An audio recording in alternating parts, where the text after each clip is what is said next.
Hello everyone, welcome back to another deck profile. Today we're taking a look at Blangdmire. Get right into it, starting off with our right line. Our grade 0 is just a regular grade 0. Our grade 1, when it's ruled upon by this specific grade 2, it has the following ability. We can reveal top 3 cards of our deck and put all grade 1 or greater cards from among them into our soul. If we put 2 or more cards into our soul, we are allowed to draw a card. The grade 2 has the same ability when it's ruled upon by Blangdmire. We can reveal top 3, put all grade 1 or greater cards into our soul, and then if you put 2 or more, draw a card. But the difference is this one, the grade 1 puts the other cards on the bottom of the deck. Grade 2 says shuffle and then draw. So keep that in mind that you don't mix those two up. Let's go into our grade 3. The main boss unit and the most edgy looking card of the set, Blangdmire. He has 2 abilities. First one is when he attacks a vanguard, you can pay the cost and bind to 4 cards from your soul face down, and then you get the following ability to draw a card. And if you bound 4 more cards, your opponent chooses 2 of their rear guards and binds them face down. And this unit gets plus 5k power for every 2 face down cards in your bind zone. Then next is his divine skill. At the beginning of the card step, when this card attacks, you can have, if you have 8 or more face down cards in your bind zone, you can have this card gain a crit, and your opponent loses the ability to play or activate sentinels from hand. Keep in mind they can still activate sentinels from field. Yeah, if they have some way to move a PG from one of their rearguard circles to the guardian circle, they can still activate it. Also, you choose one of your opponent's vanguards, and that unit and the player itself lose all of their abilities until the end of their next turn. So yeah, this basically means they lose everything. They lose their abilities, they lose their twin drive or triple drive if they have it.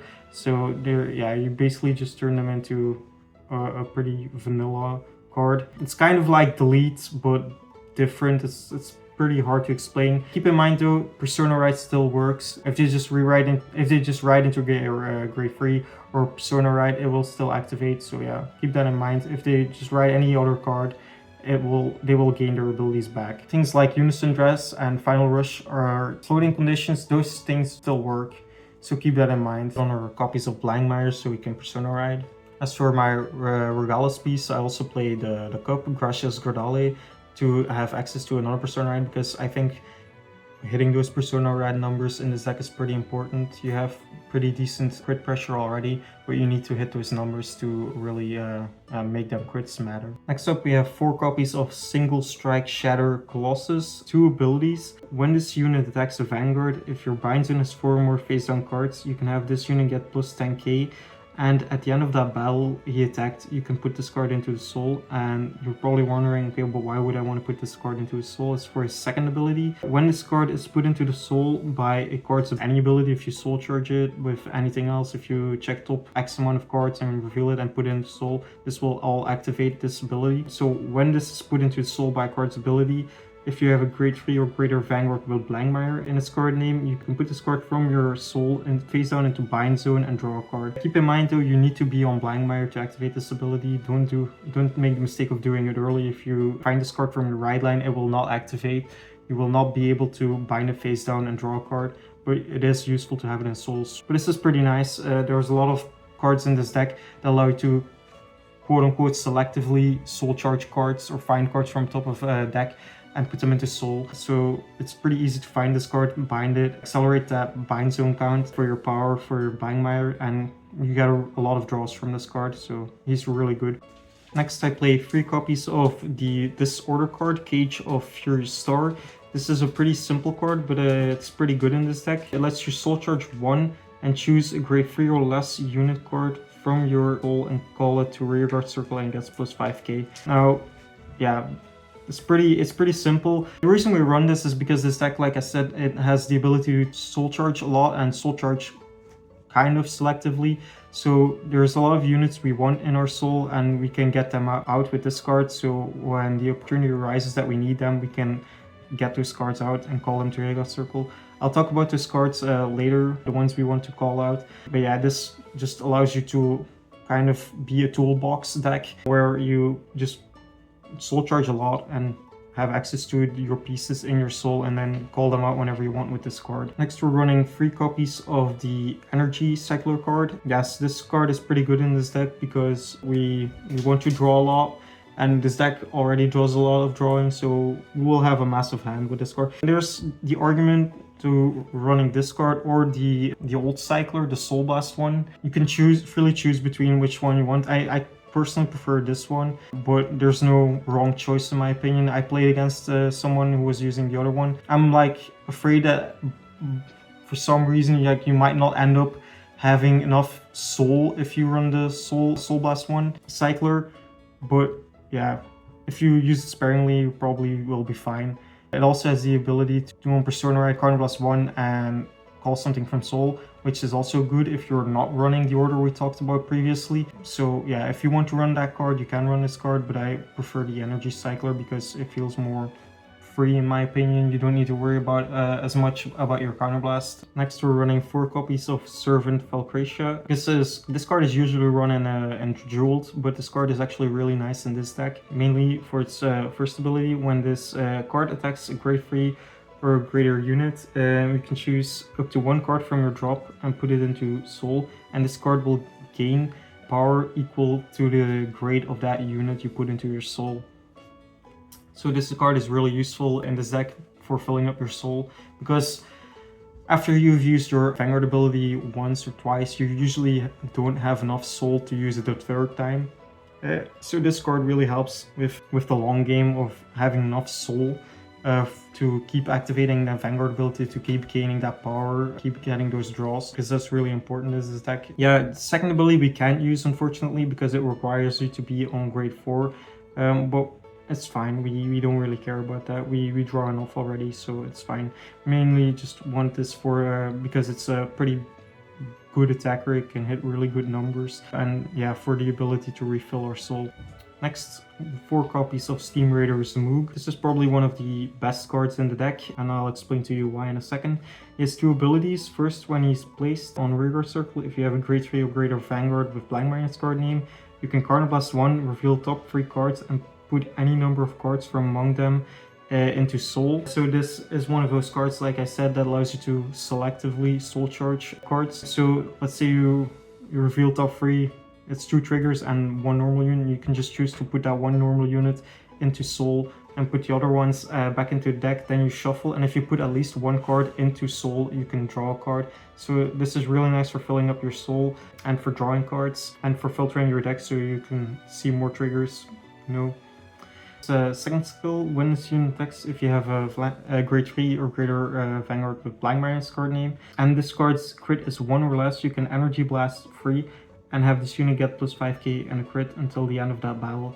So this is your main attacking piece, I would say, and also the reason you might choose to run the Soul Blast Cyclers instead of the Energy Cyclers, because you want to use your energy for this card. Gaining 5k and a crit on its own is it's not that scary because it will only be 15k and a crit. That's pretty easy to guard. But if you add Persona Rad numbers and later when we restand this card with grade 1, I'll talk about it later, you will gain a lot of power, and this card just gives you a lot of pressure in this deck. 2 copies of Clean Sweep Dragon. This is kind of a text slot, if you want to call it that. You don't really need to run this card, but I like running this card. If you run something else, you can do that. If you Persona this turn, you can Counterblast 1 and choose up to 3 units from you or your opponent's side of the field and put them into their respective soul, and then this card gets plus 5k for every card chosen. So this is a really good card for controlling your opponent's field. Together with Blangdmire, like, you can wipe out your opponent's entire field in 1 turn. Blangdmire will bind 2 cards from their field, and this card will put the remaining 3 into soul, so they will just not have an entire field. So if you think about it, that's like minus 5 cards from their field, and if they want to call down another field, that's minus 5 cards from their hand, if you want to look at it like that. So unless they have like a way to superior call a lot or you know, draw a lot, usually this will be pretty devastating. Yeah, like even if you have to activate this once, but if you activate this twice, like there's just no coming back from this, I think. You probably won't have the Counterblast to activate this card twice during a game, but you know, just imagine getting rid of that many cards from your opponent's field. It's just insane. You Persona Ride a lot, if you want to Persona Ride a lot in this deck for hitting those big numbers with Zamuug and with Blangdmire. And this card, yeah, it just works really nice with that. Next is Evoke Alchemist. This is your main booster in the deck. He has two abilities. First, he has a continuous ability. During the battle he boosts if you have a greater Vanguard with Blangdmire in his card name. This card gets plus 5k, so he's always going to be 13k booster if you are on Blangdmire. Now his second ability is what makes him really good. If he boosts Vanguard with Blangdmire in his name specifically, you have 4 or more cards face down in your bind zone, you can counterblast one, choose one of your rear guards and stand it. And the second part of the skill is if you have 8 or more face down cards in your bind zone, the card you choose to restand will also gain plus 15k. So this card in combination with Zamuug will make your Zamuug really big and hit for a lot of pressure with that extra crit. So this is why this is one of the most important pieces in this deck. This allows you to multi-attack, this allows you to hit big numbers. That's why we're running 4 copies of this. This card is just that important. Be careful of decks that have retire or bind or whatever. What I usually like to do is usually on my grade 1 or grade 2 turn, I like to call this behind my Vanguard as a booster, because this deck doesn't really have a whole lot of early game. You really don't do anything because all your abilities are restricted to you being on grade 3. But what you can do is call this early and just start swinging with your Vanguard boosted for big numbers and have your opponent like doubt if they want to guard or not, because it will be big enough for it to be a 1 to pass if they decide to place down the trigger. So they will always be thinking like, yeah, is it worth it? Do I risk it or not? So that's why I like calling it down early. But if you are against those retire matchups or like control matchups that can get rid of this card, just don't call it down. Just keep it in your hand and you'll be fine. But usually I like to call it down early for pressure, so I can at least do something in the early game. Next up, I'm playing 2 copies of Steam Artist Arwyum, I think his name is. He has 2 abilities. His first ability is when he's placed on rearguard, you can soul charge 1. But if you have a Vanguard with Blangdmire in his card name, instead of soul charging 1, you can check top 2 cards and put 1 from among them or 2 from among them into soul. But if you did not put 2, you have to shuffle the deck. So yeah, this is one of those other pieces that allows you to also kind of selectively soul charge again if you're at least on Blangdmire. But that's not really the reason why we're playing this card. The reason we're playing this card is for the second ability. At the end of your turn, if you Divine Skilled, basically, you can retire this card, draw a card, and have your opponent gain the ability that they have to discard a card when they ride or want to stride next turn. So basically, yeah, this is just a fuck you to your opponent. You can use this as a booster, attack it, and then at the end of the turn, if you Divine Skilled, you can retire this card, gain advantage by drawing a card, and force your opponent to discard a card. So this is just a really annoying card for your opponent to deal with. I do not believe it stacks. If your other unit with the same card name as this unit was not retired this turn, they gain the ability that they have to discard a card. So yeah, unfortunately it does not stack, and that's why we're only running 2 copies of this card. In my opinion, it's not really that important if you see this card or not, but it is nice when you do see it to have that ability to screw your opponent over, but it's not really necessary. It's just a nice... It's just like, it feels like a win more card. We're running 3 copies of RPG and 1 copy of Elementaria Sanctitude. 8 crit. Crits are nice. We like seeing crits. Sacking is good. 3 copies of Diablo's Girls Natalia. This is the effect front for the extra shield, but also because it helps us with those big numbers. We like checking fronts in this deck. Having your front row gain another 10k on top of Persona Ride, on top of the 5k of Zamuug, on top of the 15k of Evoke Alchemist will make your Zamuug hit really big numbers. Again, we like that. We like big numbers. We like flipping pink in this deck because we don't need to flip yellow to win. Flipping green is also cool. Yes, of course, we run 4 heals. And finally, for our Overtrigger, I decided to run the red Overtrigger because it's a pretty good card in this deck. It synergizes again nicely with Zamuug, giving him the ability to restand again. And if you have enough energy, you can swing 3 times with him, and every swing will swing for 2 damage because of the ability to gain a crit. So yeah, that is pretty good if they don't have PG. If you check this Divine Skill turn, yeah, you've pretty much won the game. Swing double crit, restand him, swing again, 100 million double crit, what are they gonna do? Thank you for watching this video. Thank you for checking out the deck profile. Yeah, I really like this deck. It's been a while since I've made a video because there hasn't really been any new Dark States decks that I've liked. I've been stuck playing Gridon for like 6 months. I've been in Gridon jail, so I'm really happy with Blangdmire. It's a really fun deck in my opinion. When are we getting Benny? Yes, next video I'll probably do will be on Set Freeze Yokomo Benny if we get it. It's basically a collab deck, but it basically reminds me of Barrow Magnus, which used to be one of my favorite decks. So I'm really looking forward to this deck. I'm also really looking forward to the new Barrow Magnus, but that's still a ways away, I think. Yeah, if this comes out first, I'll probably do a deck profile on this. If not, expect a Barrow Magnus video. If I feel like it, maybe I'll do an Almagistar video if they can convince me to do that.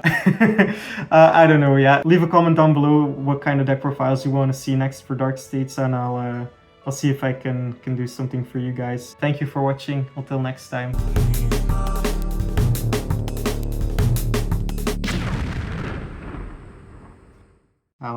Lottie.